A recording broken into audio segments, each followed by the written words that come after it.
जय श्री कृष्णा। मित्रों, एक बार माता पार्वती ने भोलेनाथ से बड़े ही जिज्ञासु भाव से प्रश्न किया, प्रभु, क्या मनुष्य का भाग पहले से ही तय होता है या उसे बाद में कर्मों द्वारा बदला भी जा सकता है? भगवान शिव मुस्कुराए और बोले, हे पार्वती, इस रहस्य को समझने के लिए मैं तुम्हें एक कथा सुनाता हूँ। उसे ध्यान से सुनो क्योंकि उत्तर उसमें ही छिपा है। दोस्तों, आगे बढ़ने से पहले आपसे एक छोटा सा अनुरोध है। इस कथा को ध्यान से सुनिए, महसूस कीजिए और अगर आप सच्चे शिव भक्त हैं तो कमेंट में हर हर महादेव ज़रूर लिखिए, क्योंकि ये सिर्फ कथा नहीं है, ये काल, कर्म और भाग्य का वो चक्र है जिसमें हम सभी बंधे हुए हैं। भगवान शिव आगे कहते हैं, मैं ही आदि हूँ और मैं ही अंत हूँ। मृत्यु भी मेरे बिना अधूरी है क्योंकि मैं ही उसका आधिपति हूँ। जीवन का अंतिम सत्य मृत्यु है और काल, जिसे तुम समय कहते हो, वो मेरी ही आज्ञा से हर प्राणी को ग्रसता है। हे देवी, इस सृष्टि में कोई भी काल को नहीं हरा सका। मनुष्य कितना भी चालाक, बुद्धिमान या शक्तिशाली क्यों ना हो, जब उसका समय आता है तब वही होता है जो नियति ने पहले ही लिख दिया होता है। समय, स्थान और परिस्थिति, ये तीनों मिलकर भाग्य को मूर्त रूप देते हैं और जो होना है वो होकर ही रहता है। माता पार्वती सुनती रही। भगवान शिव बोले, हे देवी, एक बार की बात है, पृथ्वी लोक पर एक अंत तेजस्वी और धर्मनिष्ठ राजा राज्य करते थे जिनका नाम था भागीरथ। वो न केवल परिक्रमी और न्यायप्रिय थे बल्कि विद्या, विनय और प्रजा पालन में भी अद्वितीय थे। उनकी प्रजा उन्हें अपने पिता के समान मानती थी और वह स्वयं प्रजा को संतान के समान स्नेह देते थे। राजा भागीरथी का एक विशेष नियम था कि प्रत्येक रात्रि में वेश बदलकर नगर भ्रमण करते थे ताकि जनता के सुख दुख को निकट से समझ सकें। एक ऐसी ही रात जब गगन में तारे मंद पड़ने लगे और अमृत बेला का स्पर्श वातावरण में घुलने लगा, राजा नगर भ्रमण करते हुए अंतिम परिक्रमा मार्ग की ओर बढ़े। उसी मार्ग के किनारे एक घना जंगल आरंभ होता था। तभी उनकी दृष्टि एक नव युवक लकड़हारे पर पड़ी जो कंधे पर लकड़ी लिए जंगल की ओर बढ़ रहा था। वो एक ऊंचे वृक्ष पर चढ़कर लकड़ी काटने लगा। तभी अचानक जंगल की निर्वता को चीरता हुआ एक विशाल और भयानक रीछ भालू दौड़ता हुआ वहां आ पहुंचा। ये देखकर राजा एक पेड़ के नीचे चुपचाप छिप गए, लेकिन राजा ने देखा कि वो रीछ भी उस वृक्ष पर चढ़ने लगा जिस पर वो नौजवान लकड़हारा लकड़ी काट रहा था। उस रीछ को इतनी तेजी से पेड़ पर चढ़ते हुए देखकर राजा आश्चर्यचकित रह गए। उन्होंने सोचा, ये कैसे संभव है? इतना भारी भरकम प्राणी वृक्ष पर कैसे चढ़ सकता है? सामान्य रीछ तो कभी पेड़ पर नहीं चढ़ता, लेकिन ये तो किसी अद्भुत शक्ति से चढ़ रहा है। उधर जब उस लकड़हारे ने रीछ को अपनी ओर आते देखा तो डर के मारे उसके हाथ पांव फूल गए। भय से कांपते हुए उसके हाथ से वृक्ष की टहनी छूट गई और वो धड़ाम से जमीन पर गिर पड़ा। जैसे ही वो गिरा, उसी क्षण उसके प्राण पखेरु उड़ गए। अब जब वो भयानक रीछ पेड़ से नीचे उतरा तो देखते ही देखते वो एक सुंदर स्त्री के रूप में बदल गया और पास ही स्थित एक कुएं के पास जाकर बैठ गया, मानो वो किसी का इंतजार कर रही हो। राजा भागीरथ ये सब देखकर भीतर तक हिल गए थे। उन्हें अपनी आंखों पर विश्वास नहीं हो रहा था। उनकी सारी थकान, सारा आलस्य और नींद एक क्षण में उड़ गई, क्योंकि उन्होंने अपनी आंखों से देखा था कि कैसे वो भयानक प्राणी एक स्त्री में बदल गया। अब उनका मस्तिष्क अनेक प्रश्नों से घिर चुका था। राजा ने ठान लिया, मैं इसका पीछा करूंगा और जानूंगा कि क्या है ये रहस्य। वो दूर खड़े होकर उस स्त्री पर दृष्टि टिकाए देख रहे थे कि अब वो क्या करती है। थोड़ी ही देर बाद राजा के दो सिपाही जो रात्रि गश्त पर थे वहां से गुजर रहे थे। संयोग की बात ये थी कि वो दोनों सगे भाई थे। जब छोटे भाई की दृष्टि कुएं के पास बैठी उस स्त्री पर पड़ी तो उसे देखते ही वो उसके रूप पर मोहित हो गया और वो बोला, भैया वो जो सुंदर कन्या वहाँ बैठी है ना, उसे देखते ही मेरे हृदय में प्रेम जाग उठा है। मेरा मन कहता है कि वो मेरी योग्य वधू है, मैं उसी से विवाह करना चाहता हूँ। बड़े भाई ने जब उसकी बात सुनी तो उसने भी कन्या की ओर देखा और वो भी उसी क्षण उसके सौंदर्य पर मोहित हो गया। बड़ा भाई बोला, अरे छोटे, बड़े भाई के होते हुए तू कैसे विवाह कर सकता है? मैं तुझसे बड़ा हूँ और मुझे भी उससे प्रेम हो गया है, इसलिए विवाह तो मैं ही करूँगा।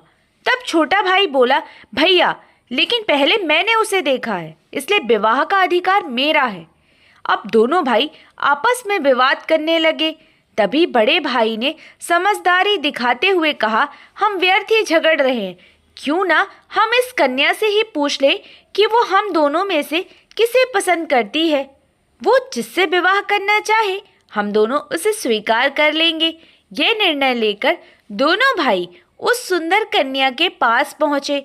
बड़े भाई ने पूछा, हे सुंदरी, आप कौन हैं और यहाँ क्या कर रही हैं?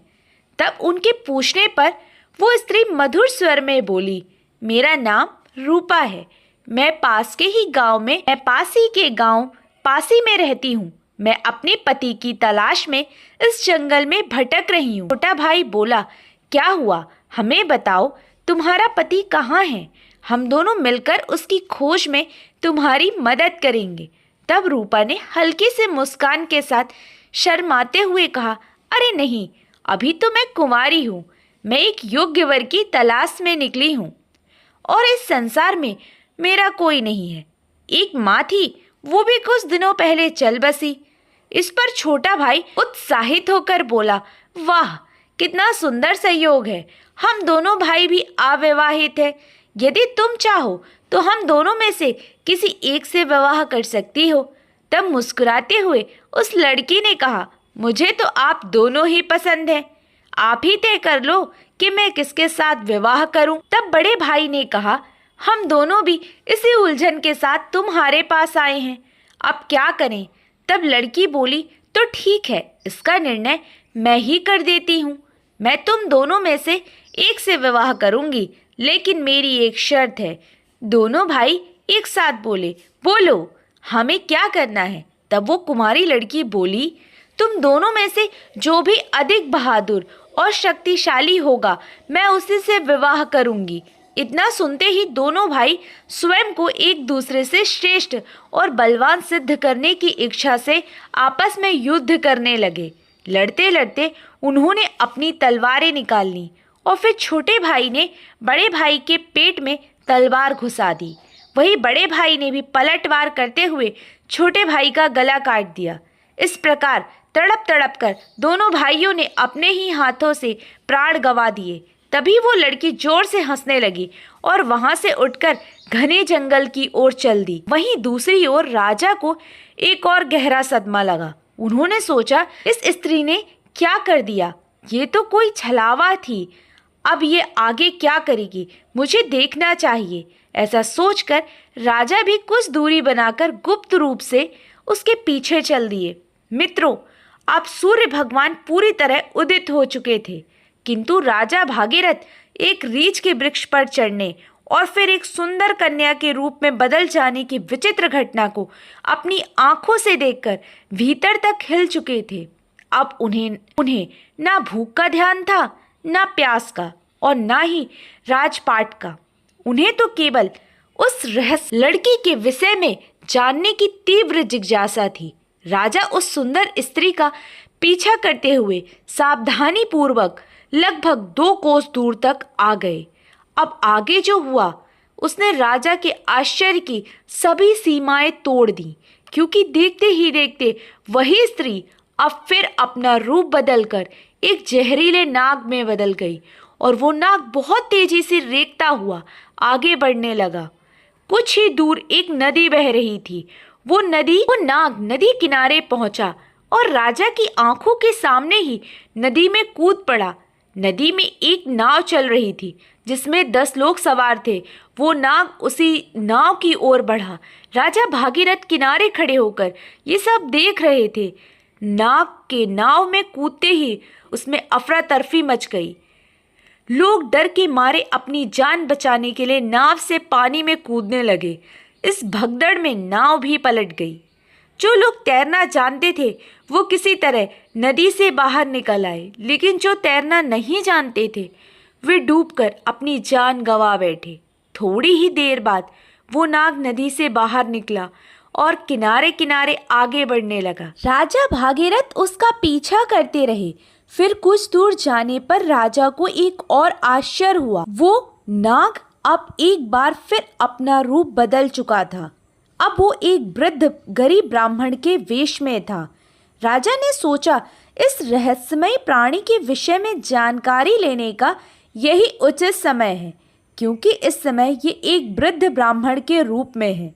अब मुझे इससे कोई खतरा नहीं होगा, मैं इसके पास आसानी से पहुंच सकता हूँ।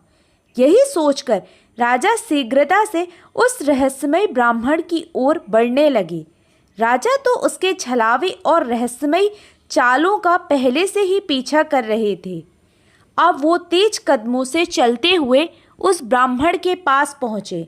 उन्होंने हाथ जोड़कर विनम्रता से प्रणाम किया। उस वृद्ध ब्राह्मण ने भी हाथ उठाकर अभिवादन स्वीकार किया और उन्हें आशीर्वाद दिया। तब राजा ने समीप जाकर पूछा, हे ब्राह्मण देव, आप कौन हैं? तब उस ब्राह्मण ने बड़े आश्चर्य से उत्तर दिया, क्या तुम्हें दिखाई नहीं देता? मैं एक ब्राह्मण हूँ और साथ ही एक वैद्य भी। अब मुझे बहुत शीघ्रता से राजमहल पहुँचना है, क्योंकि वहाँ के राजा संकट में हैं और उन्हें एक कुशल वैद्य की आवश्यकता है। उस ब्राह्मण की बात सुनकर राजा स्तब्ध रह गए। उनका शरीर पसीने से भीग गया। अब उनका धैर्य टूटने लगा। भगवान शिव माता पार्वती से कहते हैं, हे देवी, क्यों ना हो, क्योंकि हर मनुष्य अपनी मृत्यु से डरता है, और जब मृत्यु ही उसके सामने खड़ी होकर उससे बात कर रही हो तो भय तो होगा ही। राजा अब अत्यंत डर चुके थे, किंतु उन्होंने साहस जुटाया और दृढ़ स्वर में बोले, हे विप्र, तो सत्य कहिए, ऐसे झूठ बोलना ब्राह्मण को शोभा नहीं देता। इसके लिए आपको दंड भी मिल सकता है, यहाँ तक कि सूली पर भी चढ़ाया जा सकता है। और हाँ, मैं आपको बताना चाहता हूँ कि यहाँ के राजा मेरे मित्र हैं और वो पूर्णतः स्वस्थ हैं। यह सुनकर ब्राह्मण मंद मुस्कान के साथ बोला, मैं सब जानता हूँ, तुम व्यर्थ मेरा समय नष्ट कर रहे हो। मैं जो भी हूँ उससे तुम्हें क्या लेना देना, तुम अपने काम से काम रखो। राजा ने अब अपनी आवाज ऊंची करते हुए कहा, हे ब्राह्मण, आप पुनः असत्य बोल रहे हैं। आप ब्राह्मण नहीं हैं। आप वो नहीं हैं जो मुझे प्रतीत हो रहे हैं। जब तक मैं सच्चाई नहीं जान लेता तब तक मैं आपका पीछा नहीं छोड़ सकता। आपको सच बताना ही पड़ेगा। फिर से मंद मुस्कान के साथ वो ब्राह्मण बोला, हे युवक, मैं एक ब्राह्मण ही हूँ, मुझे जाने दो, नहीं तो यहाँ के राजा की मृत्यु का कारण तुम बनोगे और इसका पछतावा तुम्हें जीवन भर रहेगा। ब्राह्मण के मुख से ऐसी बातें सुनकर राजा को क्रोध आ गया। उन्होंने अपनी गुप्त तलवार निकाल ली और बोले, अब आप झूठ नहीं बोल सकते। मैं तब से आपका पीछा कर रहा हूँ। जब आप रीछ का रूप धारण किए हुए थे, आपने उस युवक लकड़हारे को मार डाला। फिर एक सुंदर स्त्री बनकर 2 सिपाही भाइयों को एक दूसरे के हाथों से मरवा दिया। फिर आप विषैला नाग बनकर नदी में कूदे और उस नाव पर चढ़ गए जिसमें कई यात्री सवार थे। आपकी दहशत के कारण भगदड़ मच गई, नाव पलट गई। जो तैरना जानते थे वे तो बच निकले, लेकिन बाकी सभी डूबकर मर गए। और अब आप वृद्ध ब्राह्मण का रूप धारण करके नई चाल चल रहे हैं। इसलिए हे ब्राह्मण, अब सत्य कहो, तुम कौन हो? राजा की तीखी बातें और तलवार की नोक देखकर भी वो ब्राह्मण शांत रहा और बोला, हे युवक, यदि मैं न बताऊं तो तुम क्या कर लोगे? राजा ने तलवार को उसके और निकट कर लिया और बोले, अब तुम परिणाम भुगतने के लिए तैयार हो जाओ, क्योंकि अब तुम कई लोगों की हत्या करने के दोषी हो। इसलिए तुम्हें राज दरबार में प्रस्तुत कर सूली पर चढ़ाया जाएगा। तुम नहीं जानते कि ये सम्राट भागीरथ का राज्य है, जो एक न्यायप्रिय और प्रजावत्सल राजा है। तुम यहाँ से जीवित वापस नहीं जा सकते, इसलिए तुम्हारी भलाई इसी में है कि अपने असली रूप में आओ और अपनी सच्चाई मुझे बताओ। भगवान शिव माता पार्वती से कहते हैं, हे देवी, राजा की ऐसी बातों को सुनकर वो वृद्ध ब्राह्मण जोर जोर से ठहाके लगाकर हंसने लगा और बोला, हे राजन, मैं जानता हूँ कि ये नगरी सम्राट भागीरथ की है, जो एक महान प्रतापी और धर्मनिष्ठ राजा है, और मैं ये भी जानता हूँ कि वो तुम ही हो, विश्वविख्यात सम्राट भागीरथ। किंतु अब तुम भी एक बात जान लो, तुम मुझे नहीं मार सकते, बल्कि एक दिन ऐसा आएगा जब मैं ही तुम्हें मरने के लिए विवश कर दूंगा। अब तो राजा के होश ही उड़ गए। ब्राह्मण की इस प्रकार की बात सुनकर राजा भागीरथ के हाथ से तलवार छूटकर नीचे गिर गई। वे हाथ जोड़कर चुप हो गए और मन ही मन सोचने लगे, जिसने इस रूप में भी मुझे पहचान लिया, वो कोई साधारण मानव तो हो ही नहीं सकता। तभी राजा विनम्र होकर बोले, हे ब्राह्मण, अब जब आपने मुझे पहचान ही लिया है, तो कृपया करके ये भी बताएं कि आप वास्तव में कौन हैं। तब वो ब्राह्मण बोला, हे राजन, किसी ने सत्य ही कहा है कि संसार में 4 हट सबसे बलवान होते हैं, राजहट, बालहट, स्त्रीहट और योगहट। तुम राजा हो, इसलिए राजहट पर अड़े हो। अब तुम बिना मेरी सच्चाई जाने रह ही नहीं सकते। ये भी मैं जानता हूँ, इसलिए आप ध्यान से सुनो कि मैं कौन हूँ और मैं तुम्हारी राजधानी में क्यों आया हूँ। तब उस वृद्ध ब्राह्मण ने बताना आरंभ किया और कहा, हे राजन, अब तुम्हें मैं अपनी पहचान बताता हूँ। मेरा नाम काल है। तुम जानते हो कि संसार में जितने भी प्राणी जन्म लेते हैं, उनकी मृत्यु निश्चित होती है। इसलिए इस धरती को मृत्युलोक कहा जाता है। जब कोई प्राणी माता के गर्भ में आता है, तो उसी समय उसका भाग्य लिख जाता है। नियति के अनुसार आत्मा शरीर में प्रवेश करती है और वो जीवित होता है। इसी क्षण उसकी मृत्यु का समय, स्थान और कारण भी विधाता द्वारा निश्चित कर दिया जाता है। जब किसी प्राणी की मृत्यु का समय आता है, तो भगवान शिव ही धर्मराज को उसकी सूचना देते हैं, क्योंकि सभी प्राणियों की मृत्यु का निर्णय शिव जी के पास है। धर्मराज शिव जी से आज्ञा प्राप्त कर मुझे यानी काल को आदेश देते हैं कि अब जाओ और उस प्राणी के प्राण हर लो। तब मैं मृत्यु लोक में आता हूँ। मुझे पहले से पता होता है कि किस प्राणी की कब और कहाँ कैसे मृत्यु होगी, इसलिए मैं उसे निश्चित समय पर निश्चित स्थान पर पहुँचा देता हूँ, वहाँ जहाँ उसकी मृत्यु सुनिश्चित हो। और जिस प्रकार उसकी मृत्यु विधाता ने लिखी होती है, मैं उसी प्रकार की परिस्थितियाँ और घटनाएं वहाँ उपस्थित कर देता हूँ। इसलिए हे राजन, सुनो, उस लकड़हारे को मैंने नहीं मारा था। तब राजा ने आश्चर्य से पूछा, हे विप्र, आप ये कैसे कह सकते हैं? मैंने स्वयं अपनी आंखों से देखा है कि उस लकड़हारी की मृत्यु का कारण आप ही बने थे। तब ब्राह्मण यानी काल ने कहा, हाँ, कारण तो मैं ही बना था, लेकिन तारिक लोग तो यही समझते हैं कि लकड़हारा पेड़ से गिरकर मरा, जबकि वो तो मेरी योजना का हिस्सा था। उसकी मृत्यु पेड़ से गिरकर होनी निश्चित थी, इसलिए मुझे वो रूप धारण करना पड़ा। सोचो, अगर मैं असल में वृद्ध होता तो क्या कभी पेड़ पर चढ़ पाता? उसी तरह जो सिपाही मरे, उनकी मृत्यु एक दूसरे के हाथों होनी तय थी, इसलिए मुझे एक सुंदर स्त्री बनना पड़ा। फिर जो लोग नाव में डूबकर मरे, उनकी मृत्यु जल में डूबने से होनी निश्चित थी, इसलिए मैंने एक भयानक नाग का रूप धारण किया, जिससे वह सभी अपनी मृत्यु तक पहुँचे। हे राजन, अब आप समझ ही गए होंगे कि मैं कौन हूँ और आपकी नगरी में क्यों आया हूँ।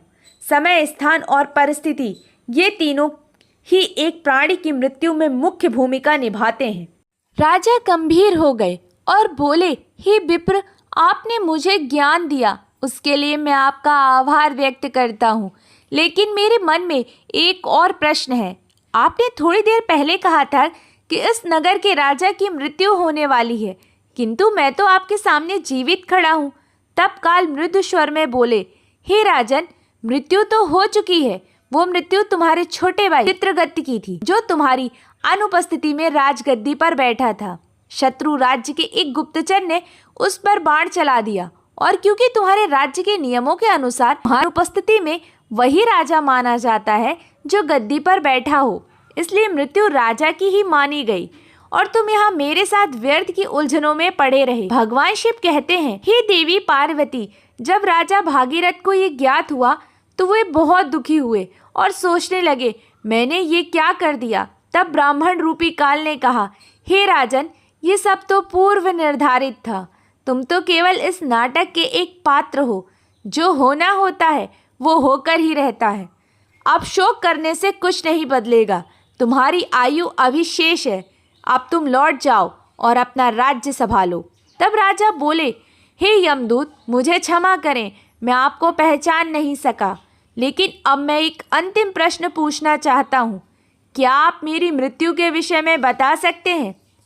तब ब्राह्मण मुस्कुराते हुए बोले, पूछो राजन, मैं तुम्हारी शंका दूर कर दूंगा। तब राजा बोले, क्या आप मुझे बता सकते हैं कि मेरी मृत्यु कब होगी? तब यमदूत ने कहा, नहीं, एक सामान्य व्यक्ति के लिए ये बात जब तक गुप्त रहती है तभी तक वो संसार में विलीन होकर जी सकता है, अन्यथा वो मृत्यु से पहले ही पल पल तड़प कर मरता है। क्योंकि चिंता और चिता में कोई अंतर नहीं है। चिता तो केवल एक ही बार शव को भस्म करती है, किंतु चिंता हर पल मन और शरीर को जलाती है। लेकिन राजा के घोर हठ के कारण ब्राह्मण ने कहा, हे राजन, जिस प्रकार से तुमने मेरे साथ रहकर दूसरों की और अपने छोटे भाई की मृत्यु के विषय में सुनकर भी धैर्य नहीं छोड़ा, उससे मुझे प्रतीत होता है कि तुम एक ज्ञानी और धैर्यवान पुरुष हो। इसलिए मैं तुम्हें तुम्हारी मृत्यु के विषय में बताता हूँ। हे राजन, ध्यानपूर्वक सुनो। तुम्हारी मृत्यु आज से ठीक 1 वर्ष बाद सूली पर चढ़ने से होगी, और विशेषतः वो मृत्यु इसी नगरी के भीतर तुम्हारे अपने राजमहल में ही घटित होगी। तुम इस मृत्यु को प्रसन्नतापूर्वक स्वीकार करना। इतना कहकर वो ब्राह्मण एक चील का रूप धारण कर वहाँ से उड़ गया। और दूसरी ओर राजा अपने महल लौटकर अपने छोटे भाई इंद्रागत का अंतिम संस्कार करते हैं। राज्य कार्य को पुनः व्यवस्थित रूप से संभालने लगते हैं। धीरे धीरे वो यमदूत के साथ हुई सारी घटनाओं को भूलने लगते हैं। इसी तरह 6 महीने बीत जाते हैं। फिर एक रात अचानक राजा घबराकर नींद से उठ जाते हैं। उन्हें मृत्यु की आहट महसूस होने लगती है। इस पर भगवान शिव कहते हैं, हे देवी, मनुष्य चाहे जितना भी निडर क्यों ना हो, परंतु जब उसे अपनी मृत्यु का पूर्वाभास हो जाए तो वो उससे बचने के लिए कोई न कोई उपाय अवश्य ही ढूंढ निकालता है। राजा ने भी ऐसा ही किया। अगली सुबह राजा दरबार में अपने मंत्रियों से कहते हैं, हे मंत्रियों, क्या भविष्यवाणी के अनुसार आज से ठीक 6 महीने बाद मेरी मृत्यु मेरे ही महल में सूली पर चढ़ने से होगी। अतः आप लोग कोई ऐसा उपाय खोजो जिससे ये मृत्यु टाली जा सके। कुछ समय बाद एक प्रमुख मंत्री ने सुझाव दिया, महाराज, यदि हम राज्य भर से सभी नुकीली वस्तुओं जैसे सूली, भाले, चाकू, कटार आदि का पूर्णतः बहिष्कार कर दें और उन्हें राजनगर से बाहर निकाल दें, तो शायद आपको सूली पर चढ़ाया ही ना जा सके। मंत्री की यह सलाह राजा को और अन्य सभासदों को भी पसंद आती है और वो वैसा ही करते हैं। दोस्तों, राजा भागीरथ अब थोड़े शांत हो जाते हैं, किंतु मृत्यु का भय उनके भीतर अब भी जीवित रहता है। इस भय के कारण अब उन्हें नींद नहीं आती और वो मन को बहलाने के लिए नए नए शौक अपनाने लगते हैं।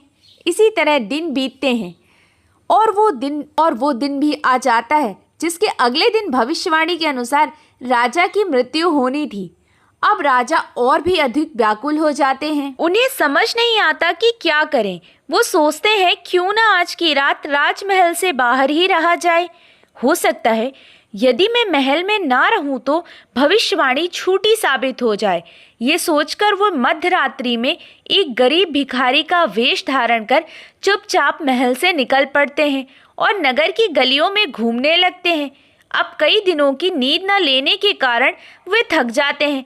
तभी वे एक घर में चुपचाप घुस जाते हैं। वो घर एक दर्जी का था जो राजा और रानी के विशेष वस्त्र सिलने का कार्य करता था। राजा उस घर में चुपचाप एक कोने में जाकर सो गया। अब रात्रि का अंतिम पहर बीत रहा था। राजमहल में किसी को ये ज्ञात नहीं था कि राजा कहाँ है, क्योंकि कई दिनों से वे अपने कक्ष से बाहर नहीं निकले थे। सब यही समझ रहे थे कि महाराज अभी भी अपने कक्ष में ही विश्राम कर रहे हैं। उधर उस दर्जी के घर में कुछ चोर आते हैं और राजा रानी के लिए सिल रहे बहुमूल्य राजसी वस्त्र चुराकर भाग जाते हैं। जब अगली सुबह दर्जी को ये घटना पता चलती है तो वो घर के कोने में सो रहे उस व्यक्ति को, जो कि राजा थे किंतु भिखारी के वेश में थे, चोर समझ बैठता है। बिना सोचे बिना पहचाने वो राजा को बांधकर सीधे राज दरबार में ले जाता है। अब राजमहल में राजा भागीरथ का पुत्र, जो अब युवा अवस्था में है, पिता की अनुपस्थिति में राजगद्दी पर बैठा था। उसने बिना जांच पड़ताल किए उस भिखारी को चोर मानकर सिपाहियों को आदेश दिया, इसे सूली पर चढ़ा दो। ये सुनकर राजा चौंक कर उठ बैठते हैं। चारों ओर का वातावरण देखकर उन्हें समझ आ जाता है कि वे स्वयं ही अपने पुत्र के द्वारा दिए गए मृत्यु के आदेश में फंस चुके हैं। ये वही दिन था जिसकी भविष्यवाणी 1 वर्ष पहले ब्राह्मण ने की थी। राजा ने तुरंत दरबार में अपने मंत्रियों को सारा वृतांत बताया और कहा, हे मंत्रीगण, हम एक धर्म संकट में हैं। ना तो मैं अपने पुत्र के आदेश का अपमान करना चाहता हूँ और न ही मृत्यु का वरण करना चाहता हूँ। अब आप ही कोई उपाय बताइए। तब महामंत्री ने उस दर्जी को बुलाया और सभा को संबोधित करते हुए कहा, राजन, आपके आदेश की मर्यादा बनी रहे और महाराज के प्राण भी सुरक्षित रहें, इसके लिए हमें इन्हें सूली के स्थान पर एक सुई की नोक पर बैठा देते हैं। इससे आदेश की पूर्ति भी होगी और किसी की मृत्यु भी नहीं होगी। ये बात सभी को उचित लगी। समय के अनुसार राजा को सुई की नोक पर बैठाया गया, परंतु होनी को कुछ और ही मंजूर था। जैसे ही राजा सुई की नोक पर बैठे, वो सुई उनकी पीठ में चुभ गई। रक्त बहने लगा और वैद्य बुलाए गए, पर तब तक बहुत देर हो चुकी थी। धीरे धीरे राजा का शरीर स्थिर हो गया और वे वहीं तड़पते हुए अपने प्राण त्याग देते हैं। दोस्तों, भगवान शिव माता पार्वती से कहते हैं, देवी, मनुष्य अपने भाग्य को चाहे जितना भी बदलने का प्रयास करे, किंतु जो विधाता ने पूर्व निर्धारित कर दिया है वो होकर ही रहता है। यही कारण है कि ईश्वर ने मनुष्य को भविष्य जानने की सामर्थ्यता नहीं दी, ताकि वो चिंता में न पड़कर वर्तमान को पूर्ण रूप से जी सके। अतः प्रत्येक जीव को अपने कर्म पथ पर अडिग रहना चाहिए, धर्म के नियमों का पालन करना चाहिए और हर क्षण को ईश्वर को समर्पित करके सत्य और श्रद्धा के साथ जीना चाहिए। यही मानव जीवन का सार है। तो मित्रों, यही थी सम्राट भागीरथ की वो चमत्कारिक और रहस्य से परिपूर्ण कथा, जो हमें यह अमूल्य संदेश देती है कि कोई भी प्रयास, कोई भी उपाय भाग्य को टाल नहीं सकता, क्योंकि जब काल आता है तो वो हर द्वार खोलकर भीतर प्रवेश करता है। अगर आपको ये कथा ज्ञानवर्धक और प्रेरणादायक लगी हो तो कृपया इस वीडियो को एक लाइक करें और अपनी भावनाएं कमेंट में लिखें। कमेंट में हर हर महादेव अवश्य लिखें। अगर आप हमारे चैनल पर पहली बार आए हैं तो कृपया सब्सक्राइब ज़रूर करें, ताकि ऐसी ही दिव्य, रहस्यमय और प्रेरणादायक कथाएं आप तक लगातार पहुंचती रहें। फिर मिलेंगे एक नई आध्यात्मिक यात्रा के साथ। तब तक के लिए ईश्वर का स्मरण करते रहिए, शुभ कर्म करते रहिए और मुस्कुराते रहिए। जय भोलेनाथ, हर हर महादेव।